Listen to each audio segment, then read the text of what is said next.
What's going on, everybody? This is Shareef at SS Customs. Got Sean here, Cam in the background. We're doing a new take on this Silverado, breathing some life back into it step by step with the owner. This one, we did Hurst wheels already on it. Still needs to be lowered, but we also upgraded the hood on it. We did a DL1 LLE style hood on the car with fiberglass. Currently, the guys are sanding it down, getting it prepped for wrapping. And we're gonna do a two-tone wrap from about this body line up in a darker color. Probably a satin black on top with a red pinstripe to break it up. Kind of flow with the wheel design a little bit. Anytime you put the darker color on the top of a vehicle, put the lighter color on the bottom, you kind of create the illusion of a lower truck. Take a look, let us know your thoughts. Appreciate your time.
All right, so here it is, guys. This is the finished result of the Project Silverado that I was doing. And this project is actually a little closer to me because this is for my father-in-law, AKA Pops. And on this truck, we ended up doing a couple different things. The heat extractors on the hood. We wrapped that in carbon fiber with some satin black inlays.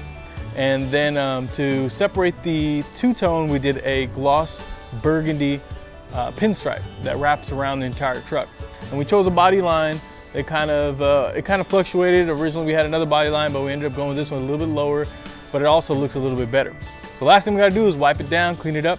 And when he does come and pick it up, I'm gonna suggest to him lowering the truck or leveling it out, because I think that would be one of the next steps that he needs to take. And if he does do that, then we're gonna continue on with this project.